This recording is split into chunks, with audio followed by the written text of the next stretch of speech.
What's going on, everyone? Psych Perspectives here, and in this video we're going to be discussing my views and just like experiences dealing with the healthcare system. uh, I support universal healthcare. I support universal single payer healthcare, or the expansion of Medicare for all, or fixing and improving the Affordable Care Act and expanding it. The reasons why I support it is because, number one, healthcare is a basic human right. It makes no sense that in a first world country such as the USA, that this country is not able to make sure that the people that are here, the residents, the citizens, the people that are here are able to have access to affordable, accessible, inclusive health insurance coverage.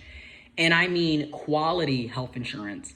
What I've noticed a lot of times is, even if you have health insurance through your employer, the health insurance coverage is not as good as it could be. Okay, because like for example, for me, I have a $3,000 deductible. So you're constantly getting hit with outlandish copays and outlandish deductibles after the fact. You'll have a procedure done, and then anywhere from 2 to 8 weeks later get hit with a random bill. Stuff is never up front. They never tell you what the cost is going to be from the get-go. You find that out, like I said, 2 to 8 weeks later.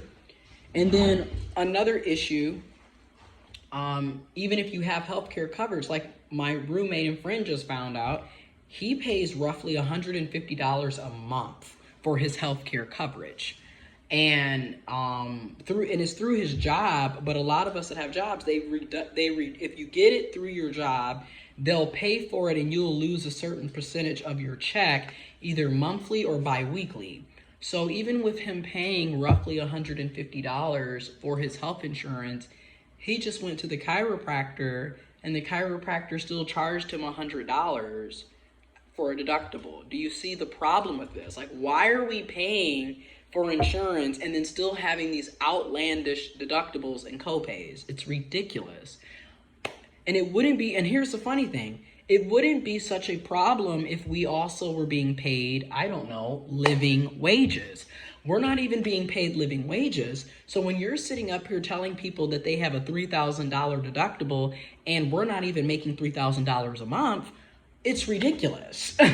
You know, like I just got paid today and I didn't even make $1,000. This is the second check that's been under $1,000. So the month of October, I didn't even make $2,000 at my full-time 40 plus hours a week job, working for a big time wholesale mortgage lender.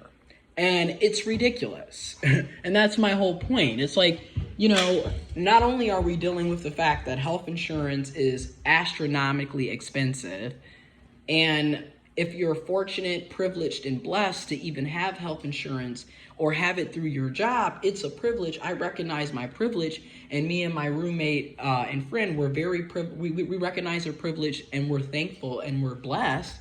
But at the same time, we live paycheck to paycheck. Essentially, if we're basing it off of just our jobs, we live paycheck to paycheck. And it's really time for people to be honest about their socioeconomic status. SES, socioeconomic status. Information will be below in the description box. We need to be honest about it. I feel like so many of us are in constant denial about the obvious. So many of us like to think that because we have an iPhone, or because we have internet, or because you have a PS4 or an Xbox, or because you went out to eat last night, that you somehow are middle class when you're not. Okay? First of all, if you're making less than $30,000 a year, you are not middle class. You are working class, working poor. A lot of people need to start understanding that instead of trying to fake the funk. Because when you look at how a lot of people live, a lot of us have to have second and third jobs, side hustles, go without, and live paycheck to paycheck because our wages are so low and stagnant, and it's a constant slap in the face personally, because again, so many of us were told if we went to college that we would be able to secure decent quality paying jobs and careers and opportunities. Yet many of us have found out that is the biggest crock of shit ever. Okay, it is a huge misleading lie. And at this point, it's very, I don't know, scamish. It's a scam. You're constantly telling people the importance of an education and how their degree is so valuable, but then in the same breath, you're not paying people living wages. You're not paying people the salaries and wages that we're supposed to be getting with said education, degree, certificate, years of experience. I mean, it's absolutely ridiculous. At the place that I work, people are being hired in at $12 and $13 an hour for a company that's constantly bragging about closing billions of dollars in production each month. It's really a slap in the face.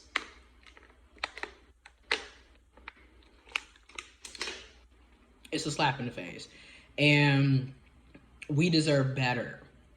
And when I look at one of the many reasons why I'm voting, and I'm just going to title this Why I Vote, because I meant to put it in the description box, like what I'm supporting and why I support it, but I'm just going to make this into a video. I'm voting because I believe we deserve living wages. I'm voting because I believe we deserve universal health care. We deserve quality, affordable, accessible, and inclusive healthcare coverage. I'm voting because I care about climate change and our Earth, our planet, the solar system, our environment, our communities. I care about Black people, people of color, women, LGBTQ+. I care about women and people with vaginas having the right to choose if they want an abortion or not. I am very much pro-choice. Me personally, I don't think I would ever be able to get an abortion, but I'm not going to take that right from another person deciding what they want to do with their own body. I also believe in student loan forgiveness. Again, yes, we took out the student loans, and I do believe in accountability and responsibility. We should be accountable and responsible. But at the same time, you need to provide people opportunities and resources to actually pay their student loans off. You can't sit up here and tell people to go to college, get a degree, and then when we graduate, there's no jobs. And then the jobs that are available are low wage and stagnant. How are we supposed to pay off 40, 50, 60, hundreds of thousands of dollars worth of student loan debt working at these dead-end, low-wage, stagnant jobs? I'm just being honest. The average person in America is making less than $15 an hour, and you expect them to pay $50,000 plus in student loans back? Are you kidding me? Like, we're not even making $50,000 a year, so how in the hell are we supposed to pay student loans? On top of the fact that we still have rent, mortgages, gas, utilities, food, car maintenance. Shit happens. You still have to live day to day, week to week, month to month. It's like, again, we don't take any of this into consideration. Our wages don't even reflect the cost of living. Where I'm at, I'm about 30 minutes outside of Detroit. I'm in what you would call the Detroit metro area. And it's $1,200 a month for rent. And we're not even making $2,000 a month from my main job. So this is why we have to have second and third jobs, have to have side hustles, live paycheck to paycheck, or in many cases, go without, struggle.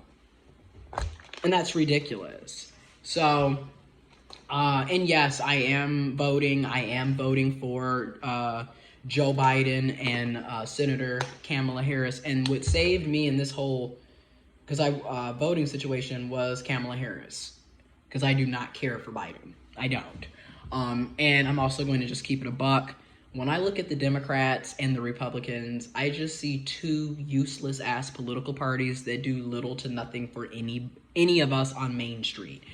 In my opinion, there's a lot of focus on the rich and the wealthy and the corporations. And when you look at both parties, they all give tax cuts. They all give tax cuts to the rich and wealthy. No matter how you try to twist and turn it, they both do this.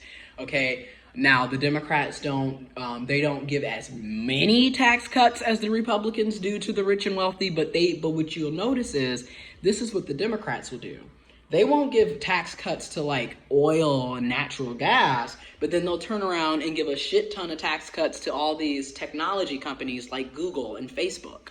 And it's like, it's the same setup. You're still giving people who don't need tax cuts. And then the people that need tax cuts, you and me, the working class, the working poor, the middle class, the people that are struggling on Main Street, when are we going to get assistance? When are we going to get the big tax cuts? When are we going to get the nice refunds and the stimulus checks and the support? When are we going to get it? That's the real question. Now, I am voting again. I've already voted. I voted like 2 weeks ago? Like literally, I voted 2 weeks ago. Absentee ballot, and I vote locally, statewide, and federally. And locally, we have county commissioners, we have our school board, we have millages that are on the ballot. And then we have drain commissioner, just so many things locally. Then when we get to statewide, you have your state reps, your state representatives, you have your state senators, you have your, and then once we get to the more federal level, is statewide, but federal level as well, you have your congresspeople, your congressperson, and your U.S. Senator, right? So I voted for U.S. Senator Gary Peters. I'm from Michigan. I voted for U.S. Senator Gary Peters. I voted for Congressman Dan Kildee. For people that live in Flint, for the school board, I voted for Billy Mitchell, Ariana Hawk, and there's another person that I voted for on there. I voted for State Rep John Cherry. I voted for County Commissioner Dominique Clemens. I wrote myself in for the County Commissioner, or for the Drain Commissioner, because the Genesee County Drain Commissioner in the state of Michigan is trash. When you look at what happened to the city of Flint, it makes no sense that this person is still running unopposed. It's ridiculous. So I wrote myself in. I'm just being real. And I did vote for Joe Biden and Kamala Harris. And I did vote yes on the millages as well for the local.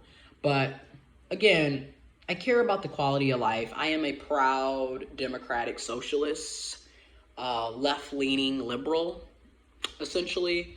And that's where I stand.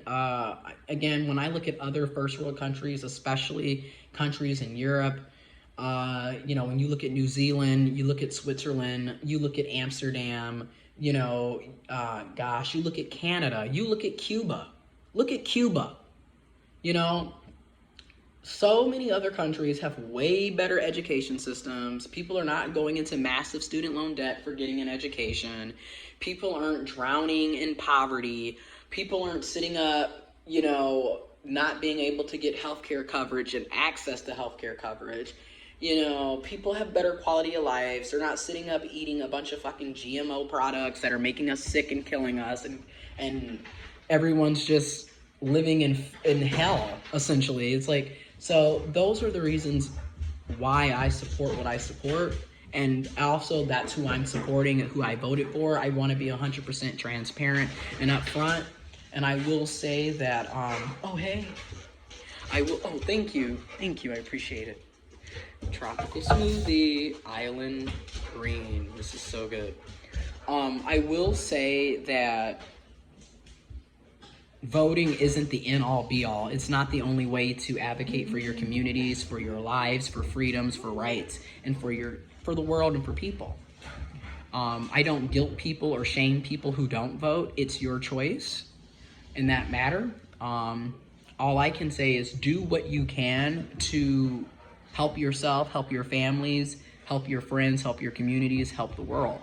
That's the best thing. Some of us are going to march and protest. Some of us are going to run for elected positions. Some of us are going to be writing policies and voting. There's so many different ways of advocating. Some of us are going to be sharing information on the internet, posting about it on Facebook or Twitter, making these types of videos to educate and inform others. There's so many different ways to advocate and fight for social justice and fight against oppression and bigotry. So do what you can is basically what I recommend and suggest.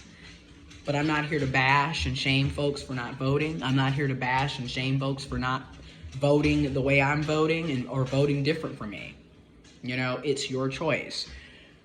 But anyways, if you would like more information on what I'm supporting and the candidates I'm supporting, I will leave information in the description box below. And I do hope you vote. I hope you are, participating in your community and doing what you can to help yourself and others. But that's that. I'm out.